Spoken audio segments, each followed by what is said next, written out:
오늘 우리에게 주시는 하나님의 말씀은 창세기 46장 1절에서 7절까지와 28절에서 34절까지의 말씀입니다. 교독하겠습니다. 이스라엘이 모든 소유를 이끌고 발행하여 브엘세바에 이르러 그 아비 이삭의 하나님께 희생을 드리니 밤에 하나님이 이상 중에 이스라엘에게 나타나시고 불러 가라사대 야곱아 야곱아 하시는지라. 야곱이 가로되 내가 여기 있나이다 하매 하나님이 가라사대 나는 하나님이라 네 아비의 하나님이니 애굽으로 내려가기를 두려워 말라.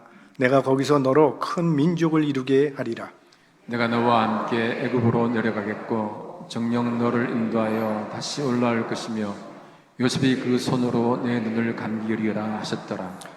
야곱이 브엘세바에서 발행할새 이스라엘의 아들들이 바로에 태우려고 보낸 수레에 자기들의 아비 야곱과 자기들의 처자들을 태웠고 그 생축과 가나안 땅에서 얻은 재물을 이끌었으며 야곱과 그 자손들이 다 함께 애굽으로 갔더라. 이와 같이 야곱이 그 아들들과 손자들과 딸들과 손녀들 곧 그 모든 자손을 데리고 애굽으로 갔더라. 이제 28절로 갑니다. 읽어주십시오. 야곱이 유다를 요셉에게 미리 보내어 자기를 고센으로 인도하게 하고 다 고센 땅에 이르니 요셉이 수레를 갖추고 고센으로 올라가서 아비 이스라엘을 맞으며 그에게 보이고 그 목을 어긋맞겨 안고 얼마 동안 울매 이스라엘이 요셉에게 이르되 내가 지금까지 살아있고 내가 내 얼굴을 보았으니 지금 죽어도 가하도다.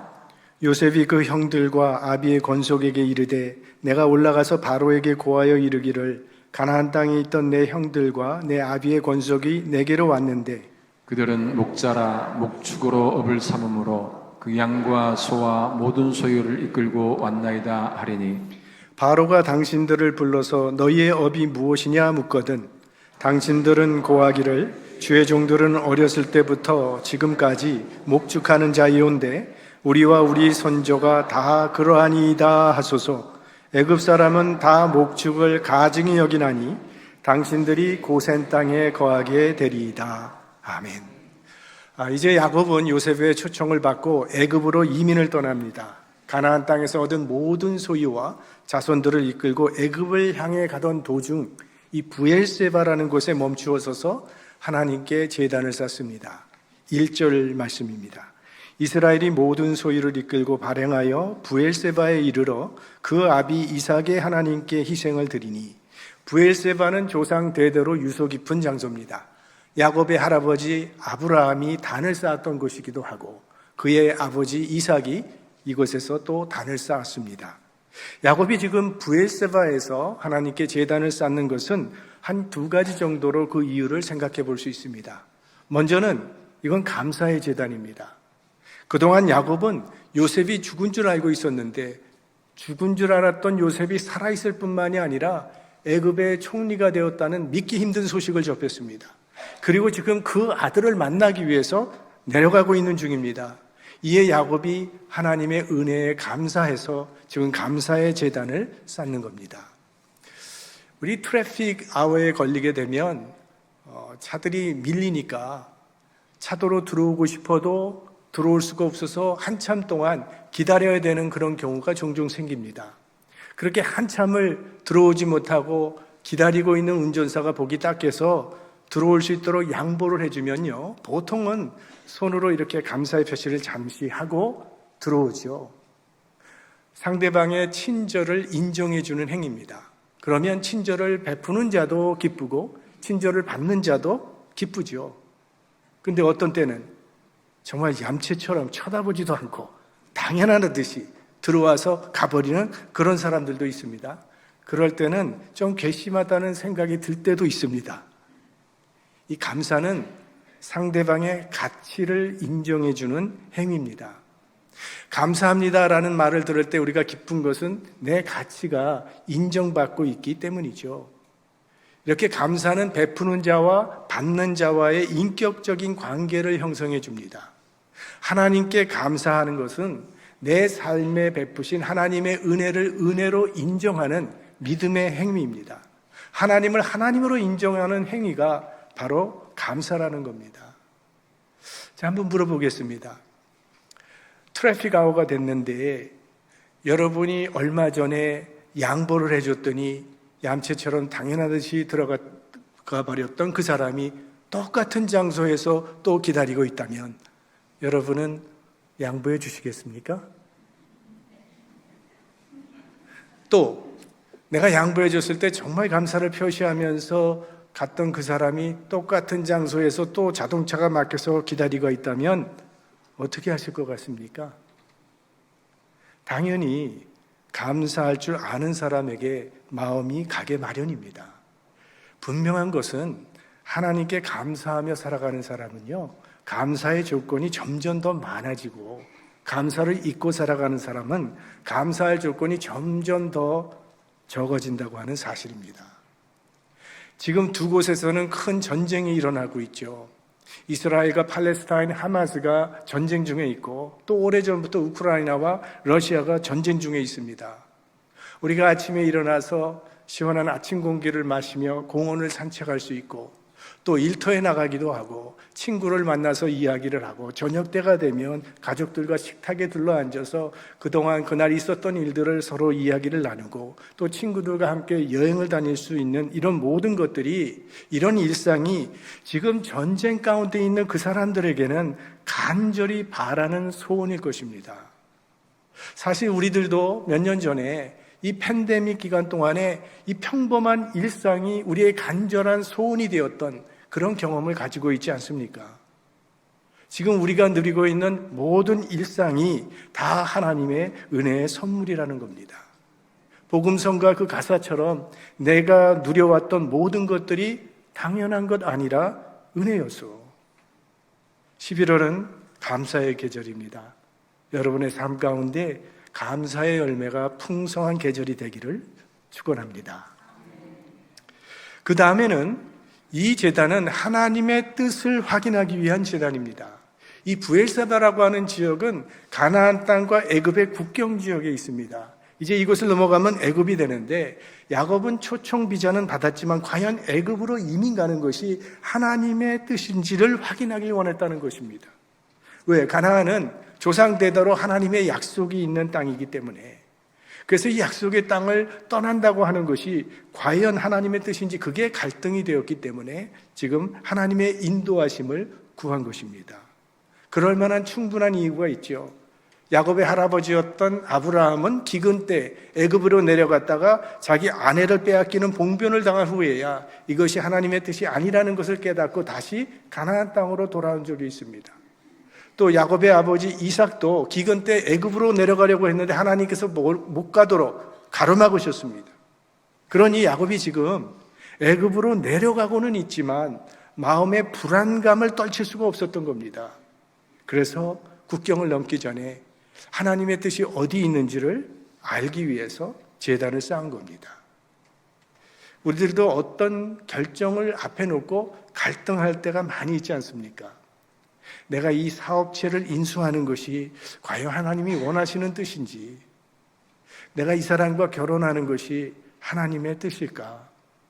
내가 이민을 결정했는데 이것이 하나님의 뜻에 합한 것인지, 내가 이 교회를 출석하고 싶은데 이게 하나님의 뜻인지.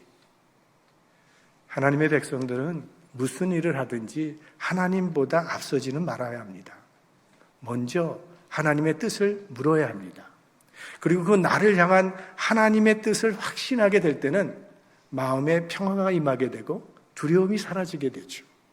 하나님의 뜻만 확실하다면 어떤 문제도 헤쳐나갈 수가 있습니다. 성경은 하나님의 뜻을 따라 살아간 사람들의 기록입니다. 가인의 후손들 많은 업적을 남겼습니다. 그러나 성경에 가인의 후예에 대한 기록은 없습니다. 이삭에 대한 기록은 있지만 이스마엘에 관한 기록은 없습니다. 야곱에 관한 기록은 있지만 에서에 관한 기록은 없습니다. 성경은 하나님의 역사에 관계된 자들의 기록입니다. 하나님의 뜻과 무관한 인생을 산 사람들은 얼마나 오래 살았든지 얼마나 화려한 업적을 남겼든지 하나님 보시기에는 기록할 만한 가치가 없기 때문입니다. 그러나 그 일이 아무리 작은 일이라 할지라도 하나님의 뜻에 합하기만 한다면 그건 영원의 가치를 갖게 됩니다. 주님의 이름으로 소자에게 냉수 한 그릇 준 것조차도 결단코 상을 잃지 않겠다고 하셨어요. 하나님의 뜻에 합한 삶을 살아가는 복된 인생이 될 수 있기를 바랍니다. 자, 야곱이 단을 쌓고 하나님의 뜻을 구했더니 하나님께서 그날 밤에 환상 중에 나타나서 야곱에게 계시해 주셨습니다. 3절 하나님이 가라사대 나는 하나님이라 내 아비의 하나님이니 애굽으로 내려가기를 두려워 말라 내가 거기서 너로 큰 민족을 이루게 하리라. 야곱이 하나님의 인도하심을 바라고 구하였더니 하나님께서 그에게 나타나서 두려워 말고 내려가라고 말씀하십니다. 그러니까 하나님은 우리를 고아처럼 그대로 홀로 내버려 두시는 분이 아니라는 거죠. 우리가 하나님의 인도하심을 구하면 하나님은 여러 가지 방법으로 우리에게 알려주십니다. 그 중에 하나가 오늘 야곱이 드리고 있는 이 예배입니다. 예배를 통해서 우리는 하나님의 뜻을 깨달아 알게 됩니다. 그래서 예배가 중요합니다. 예배는 하나님과의 만남이다라고 얘기를 하는데 우리가 이 마켓에 가면 여러 사람들을 스치고 지나가지만 우리는 그 사람들을 만났다고 말하지 않습니다. 그들은 나와 아무런 교류가 없는 사람들이기 때문에 그렇습니다. 그냥 스치고 갈 뿐이에요. 나와 인격적인 교류가 있는 사람이라야 만났다고 말을 할 수 있는 거죠. 하나님과의 만남도 마찬가지입니다. 나와 하나님과 인격적인 교류가 있어야 예배입니다. 하나님께서 말씀하시고 나는 그 말씀에 응답하는 인격적 교류가 이루어지는 것이 예배입니다. 하나님의 말씀이 선포될 때 내게 주신 말씀으로 내 가슴에 와닿는 말씀이 있어요. 그것이 하나님께서 원하시는 것이군요. 네, 그렇게 하겠습니다. 그거는 버리라고요? 예, 버리겠습니다. 용서하라고요? 네, 용서하겠습니다. 이렇게 인격적인 교류가 이루어져야 합니다. 그래서 예배를 하나님과의 만남이라고 말을 해요. 사람들은 하나님과의 만남을 아주 신기하고 신비한 체험으로 생각하는 경향이 있지만 하나님과의 만남은요, 주로 말씀을 통해서 이루어지게 됩니다. 신기하고 신비한 체험은 모든 사람에게 허락되는 것이 아닙니다. 그러나 말씀은 이 자리에 있는 우리 모두에게 허락된 하나님의 선물입니다. 그 말씀을 통해서 우리는 하나님의 뜻을 발견할 수가 있습니다. 마르바 던이라고 하는 교수님이 고귀한 낭비, 예배라고 하는 책을 썼습니다. 세상적인 관점에서 볼 때 예배는 시간 낭비지만 가장 고귀한 낭비라고 말을 합니다. 왜냐하면 하나님 안에 머무는 그 시간을 통해서 우리가 하나님의 백성으로 빚어져 가기 때문입니다. 우리가 이렇게 하나님 앞에 나와서 예배를 드릴 때 우리를 향한 하나님의 뜻을 깨닫게 되고 주어진 그 시간을 올바로 사용할 수 있는 힘과 지혜를 얻게 되는 거예요. 그래서 예배가 없으면 삶의 의미와 목적이 흔들릴 수밖에 없고 우리 신앙도 바르게 유지할 수가 없는 것입니다. 그래서 예배는 반드시 필요합니다. 지금 겉으로는 아무 일도 일어나고 있는 것 같지 않게 보이지만 엄청난 역사가 그 시간에 일어나고 있는 것입니다. 아마 이 시간에도 누군가에는 엄청난 역사가 일어나고 있을 것입니다. 우리가 때로 사역에 탈진되는 이유 중에 하나는 예배에 소홀했기 때문이에요. 신령과 진정의 예배자가 될 때 사역에 필요한 능력도 우리에게 주어지게 되는 겁니다. 하나님께서 야곱에게 애굽으로 내려가라고 말씀하신 것은 오래전에 하나님께서 아브라함에게 하신 그 약속을 성취하려는 그런 목적이 있습니다. 창세기 15장 13절 14절 여호와께서 아브라함에게 이르시되 너는 정령이 알라 네 자손이 이방에서 이건 애굽을 말하는 것이죠. 객이 되어 그들을 섬기겠고 그들은 400년 동안 네 자손을 괴롭게 하리니 그 섬기는 나라를 내가 징치할지며 그 후에 네 자손이 큰 재물을 이끌고 나오리라. 자, 오래전에 하나님께서 아브라함을 갈대아 우르에서 가나안 땅으로 이민시켰으면 됐지. 왜 또 이제는 거기서 애굽으로 보내서 400년 동안 고생을 한 후에 다시 돌아오게 하시겠다는 것입니까? 그 이유가 오늘 본문 3절에 나옵니다. 애굽으로 내려가기를 두려워 말라. 내가 거기서 너로 큰 민족을 이루게 하리라. 거기서 애굽에서 큰 민족을 이루게 하리라 말씀하시는데요. 오늘 우리가 읽지 않은 8절에서부터 27절까지는 이때 애굽으로 내려간 야곱 가족의 이름들이 다 나열이 되어 있습니다. 총 70명이 애굽으로 이민을 가게 됩니다. 마지막에 27절을 보면 야곱의 집사람으로 애굽에 이른 자의 도합이 70명이었더라. 70이면요, 그 당시 그렇게 많은 숫자가 아닙니다. 이런 작은 숫자를 가지고는 가나안 땅에 뿌리를 내리고 강성한 큰 민족으로 성장한다는 것은 그건 불가능한 일입니다. 왜냐하면 이때 이미 가나안에는 여러 강력한 부족들이 성을 쌓고 살고 있었어요. 지금은 70명밖에 안 되는 작은 그룹이기 때문에 그대로 내버려 두지만 이들이 점점 커져서 위협적인 존재가 될 만하면 그 부족들이 절대로 이스라엘을 가만 놔두지 않습니다. 다 멸망시켜버릴 위험이 있습니다. 그래서 이스라엘이 하나의 민족 국가로 세워지려면 보호막이 필요한데 하나님께서 그 보호막으로 애굽을 선택하신 것입니다. 왜? 애굽은 그 당시에 최강대국이었기 때문에, 그래서 애굽을 통치하는 바로의 영향권 안에 있으면 아무도 건드리질 못합니다. 그래서 애굽으로 그들을 옮기시고 민족 형성의 기틀로 이 애굽을 사용하신 것입니다. 지금 야곱의 가족이 70명이 내려갔다고 하는데 나중에 출애굽기를 보시면 바로가 아니 이스라엘 사람들이 이 애굽 사람들보다 더 많아졌다며 고민하며 두려워하는 그런 이야기가 나오지 않습니까? 그래서 출애굽할 때 이때는 70명이 내려갔는데 출애굽했을 때 그 이스라엘 민족의 그 숫자를 약 400만 명으로 추상을 합니다. 그러니까 완전한 민족 국가가 형성된 거죠.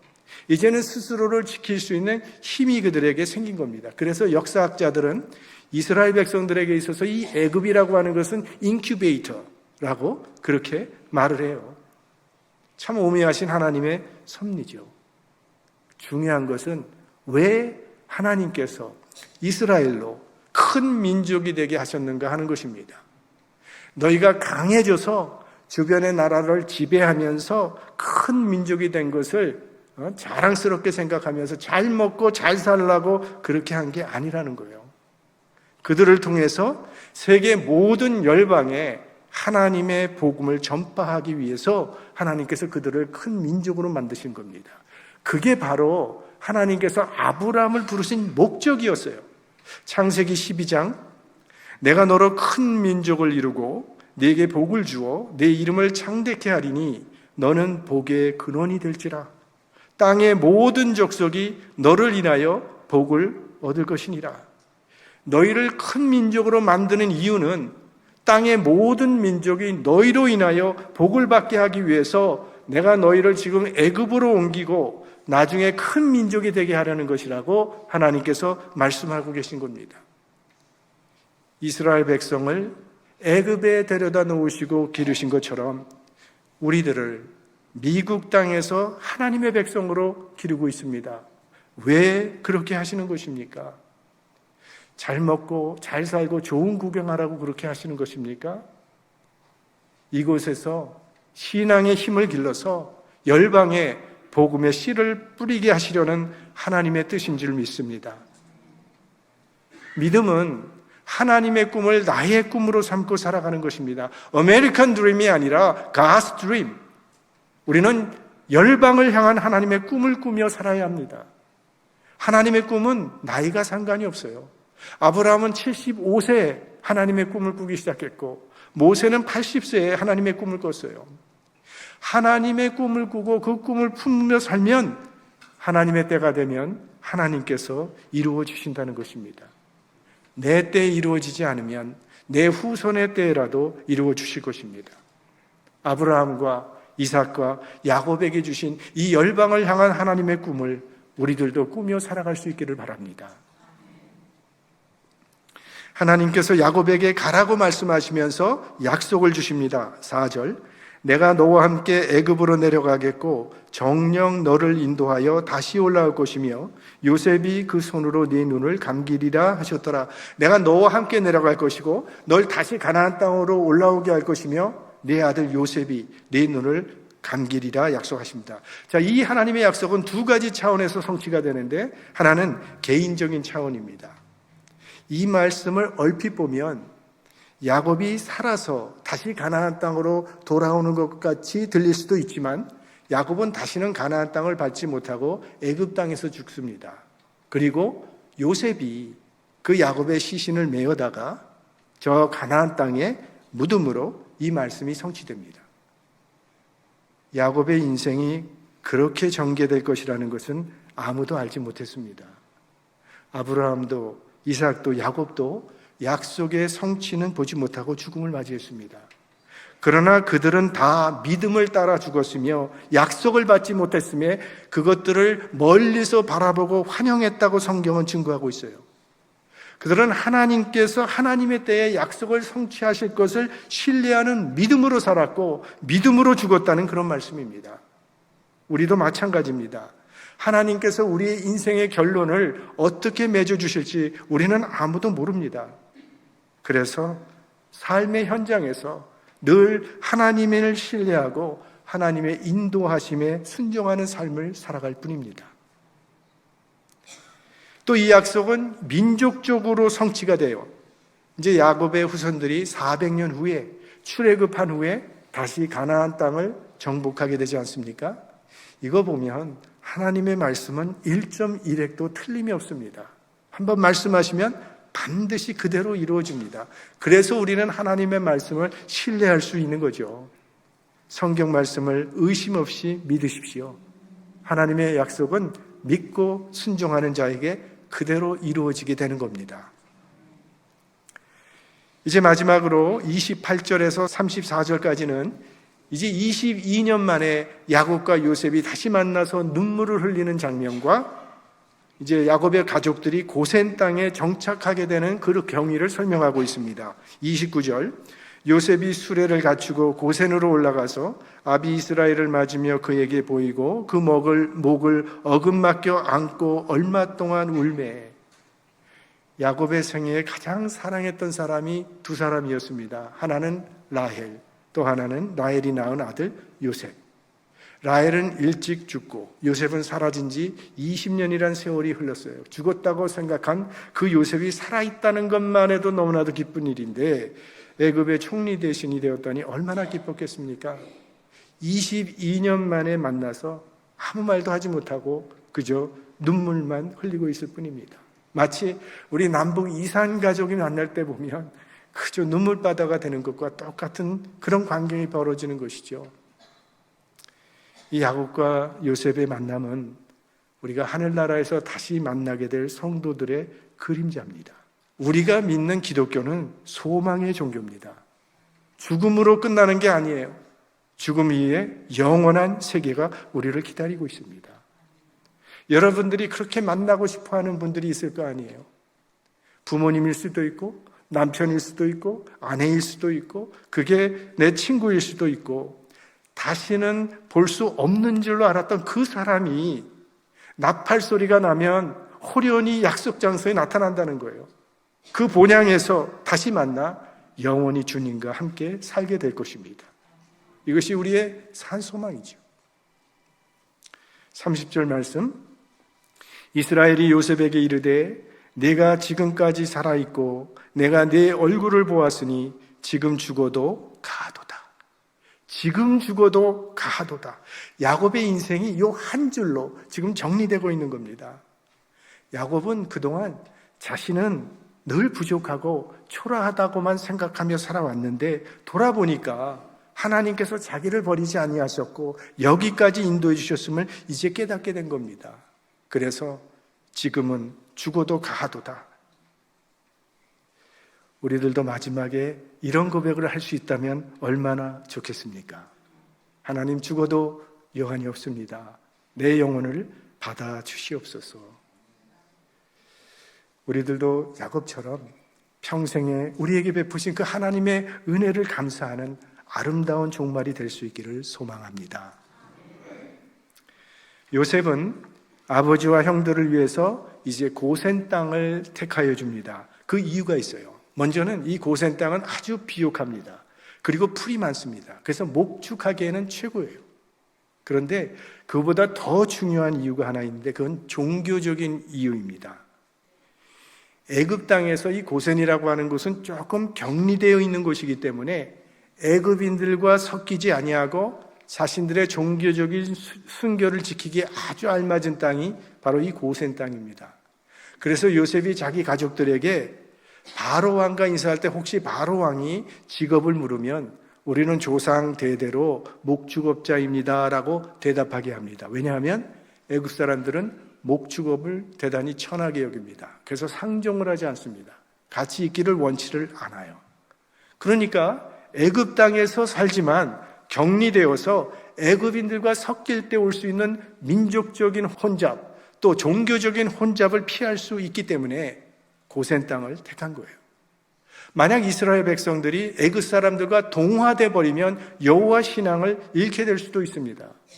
그러니까 요셉은 자기 가족들이 이 여호와의 신앙을 끝까지 순결하게 지키기를 원했다는 거죠. 그래서 애굽 사람들이 가까이 하지 않도록 그들이 제일 천시하는 목축업을 한다고 말하게 한 것이고, 또 그거는 사실이고 거짓이 아니었습니다. 그 결과로 이스라엘은 자기네들의 민족성과 그들의 여호와 신앙을 지킬 수 있었던 것입니다. 이제 말씀을 마치겠습니다. 본문을 통해서 우리는 하나님은 언제나 동일하신 분이시라는 것을 확인하게 됩니다. 베델에서 하나님께서 야곱에게 네가 어디로 가든지 너와 함께 하리라고 약속을 하셨습니다. 야곱이 라반에게 속아서 배신의 아픔과 고통을 당하고 있을 때도 하나님은 그 약속대로 그와 함께 하셨습니다. 에서를 만나야 하는 절박한 상황 가운데 처했을 때도 하나님은 그와 함께 하셨습니다. 그의 첫아들 루벤이 야곱의 아내와 간음을 해서 야곱의 마음에 상처를 주고 아픔을 주었을 때도 하나님은 그와 함께 하셨습니다. 시므온과 레위가 세겜 사람들을 몰살시켜서 주변 국가들의 원수가 돼서 두려워하고 있을 그때도 하나님은 그와 함께 하셨고, 요셉을 잃고 통곡하면서 삶의 의미조차 찾지 못하고 있을 그때도 하나님은 그와 함께 하셨습니다. 베냐민을 잊는 거 아닌가 마음이 조마조마하고 두려워할 때도 하나님은 그와 함께 하셨습니다. 바로 그 하나님이 오늘 다시 야곱에게 나타나셔서 애굽으로 내려가라 내가 너와 함께 하리라고 말씀하고 계신 겁니다. 하나님은 언제 어디서나 어떤 상황에서도 야곱과 함께 하셨습니다. 야곱과 함께 하신 그 하나님이 바로 우리의 하나님입니다. 그 하나님을 믿고 믿음의 경주를 달려가는 하나님의 사람들이 되시기를 주님의 이름으로 축원합니다.